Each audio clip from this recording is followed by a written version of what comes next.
The world of Lovecraft is vast, with us seemingly never running out of creatures, monsters or places to talk about. However, we really are nearing the bottom of the barrel with some of his most terrifying monsters. So today on Top 5 Scary Videos, I'm going to be counting down our list of the top 5 scary Lovecraftian monsters part 3. Before we begin though, be sure to stick around until the end of the video where I'll be responding to some of your comments. And with that, let's jump in. Coming in at number 5 we have Yibstil. I think that's how you say it. If it's not, don't kill me. To quote Brian Lumley in Rising with Circe, I quote, "I wanted to bound, float in my madness through eldritch depths of unhallowed black blood. I wanted to cling to the writhing breasts of Yibstil." Yibstil, also known as the Patient One, is an obscure god who is said to watch at the center of all time as the universe revolves. Because of this insight, only Yog-Sothoth is said to be wiser.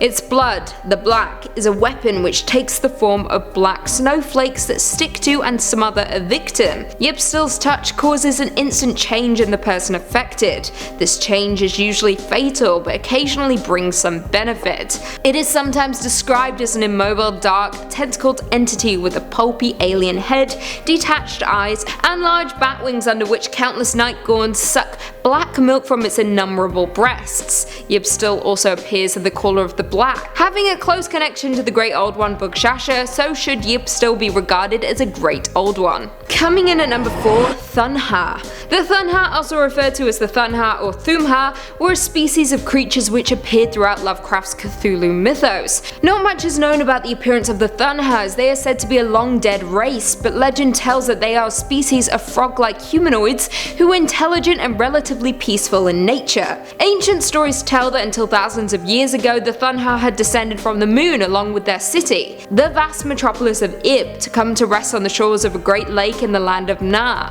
It was said that they lived in peace for many years. That was until men arrived with the intention of establishing their own cities and mining the precious ores which were found there in abundance. Honestly, the human race sucks, we really are the worst. Now, although the two species lived in harmony at first, it was not long before seeds of hatred began to grow in the hearts of men. Thus began the war of the two races, with men descending on the Thunha, tearing down the city and killing every last one of them. So I guess the real monsters here aren't the Thunha, but are instead men. My bad.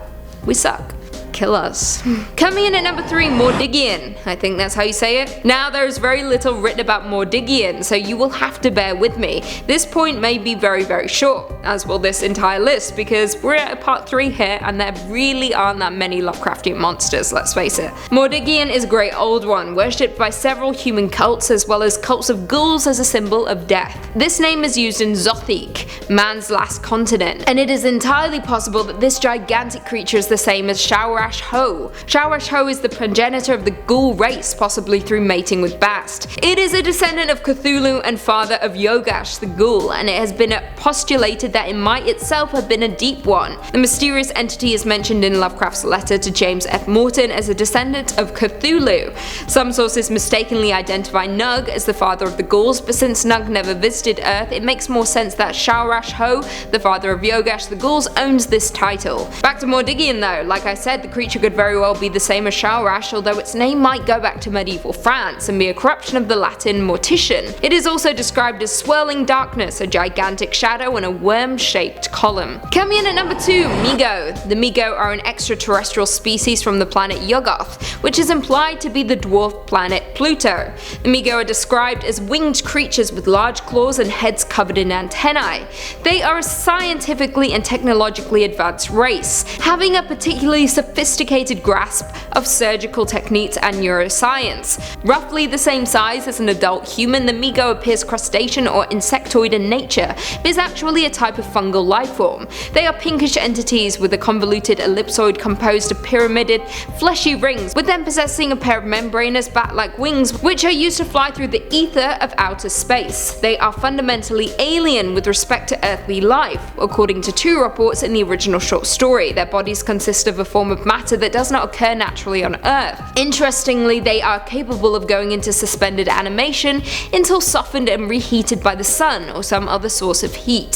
They are said to communicate by changing the color of their heads. However, they are oftentimes able to speak the human language. If not, they can modify their bodies to make them able to speak. The Mi-Go can also transport humans from Earth to Yuggoth and back again by removing the subject's brain and placing it into a brain cylinder, which can be attached to the external devices to allow it to see, hear, and speak.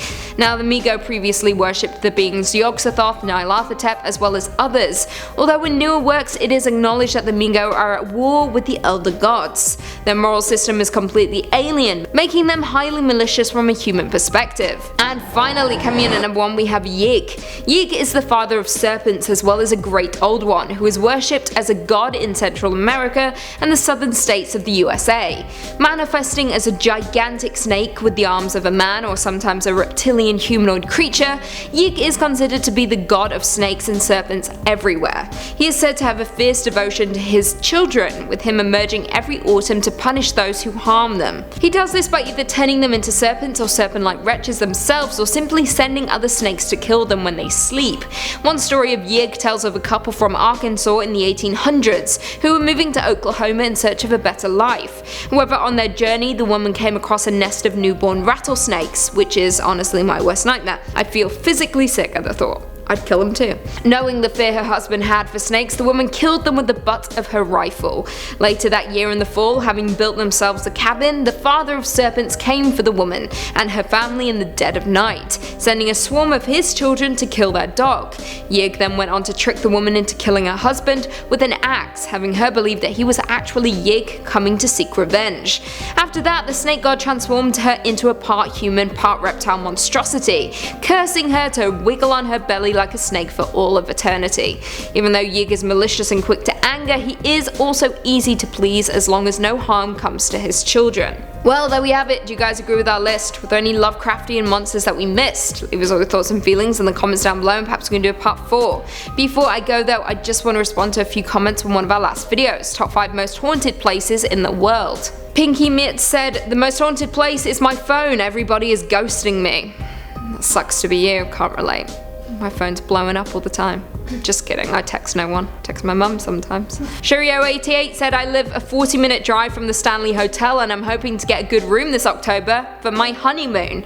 Well, you're an absolutely insane person, but I respect that. I hope blood gushes out of the elevators and you drown in it. You're welcome. Steve Cass said, "I'm nobody in comments. I'm waiting for Queen Lucy to yell boo." I mean, why would I? But I'll yell boo if you want me to. If that's a kink, I'll say yes. Big Smoke said, "When are you going to have a break? You look tired." I'm gonna take a break soon. I'm gonna go to Banff and I'm not coming back. So I'm just gonna die on a mountain out there.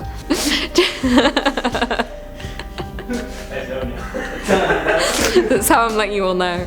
You heard it here first. Jay Barrow said, "Listen people, don't joke about Lucy getting rid of Keegan. She also used to say the same thing about Jack, and where is he now?"